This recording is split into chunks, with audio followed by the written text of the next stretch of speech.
Apa khabar guys? Ni banyak pula soalan datang hari ni. Ustaz pun layanlah sikit-sikit kan soalan yang sempat kita nak jawab. Cuma soalan yang kali ni terbaik. Boleh buat calon suami bertanya soalan ni. Dia kata ke Ustaz apa dia? Ustaz, subhanallah, saya sering kali dijemput untuk menjadi imam atau muazzin di asrama tempat saya belajar. Cuma saya hendakkan kepastian antara menjadi imam dan melaungkan azan sebagai muazzin, yang mana satukah lebih afdal?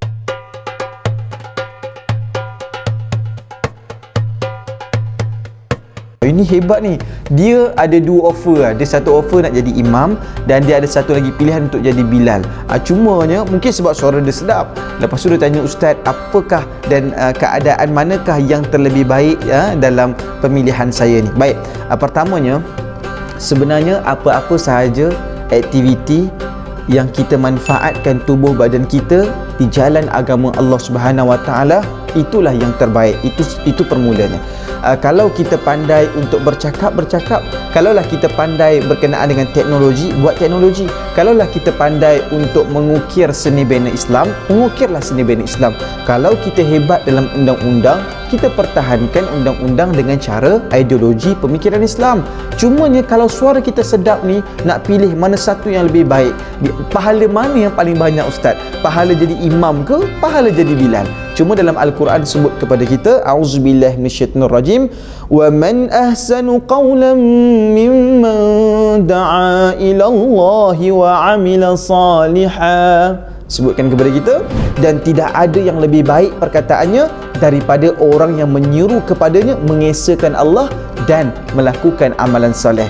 Imam Hanafi dengan Imam Syafi'i sepakat bahawa Allahumma Muhammad, pahala dan juga kelebihan terhadap orang muazzin itu jauh lebih tinggi terhadap orang yang lain.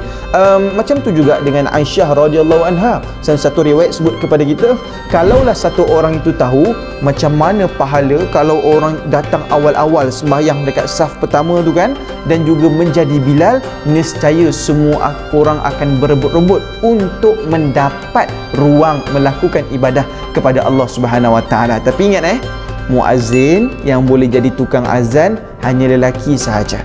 Dan begitu juga nak jadi imam hanya lelaki sahaja. Perempuan janganlah macam tu. Tak boleh. Habis tu Ustaz, macam mana kami ni orang perempuan nak dapat pahala macam orang lelaki dapat banyak pahala? Bagus soalan ni. Sebab soalan ni pernah ditanya kepada Nabi SAW dan diperhatikan oleh para sahabat. Al-jawab pada ketika itu disebutkan kepada kita, sesungguhnya wanita ini mudah untuk masuk ke syurga Allah. Bagaimana? Dengan berhikmat sebaik mungkin terhadap keluarga mereka. Yang dah kahwin, hikmat baik-baik untuk suami. Itu je kunci masuk syurga Allah SWT.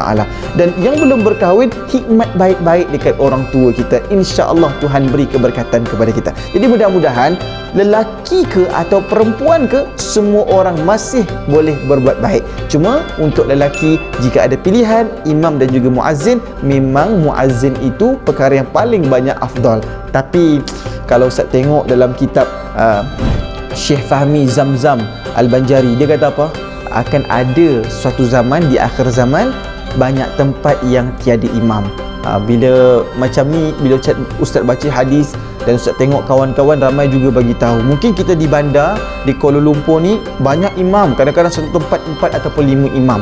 Cuma kalau di perkampungan dan banyak di daerah-daerah terpencil memang tak ada imam. Jadi saya nak beritahu kepada kalian, dua-dua ni banyak manfaat untuk ummah. Mudah-mudahan kita buat yang terbaik. Cuma dalam riwayat, dalam Quran dan sepakat ulama, muazzin itu lebih banyak pahalanya dengan syarat azan dengan ikhlas, meninggikan suara kerana Allah, bukan perhatian manusia.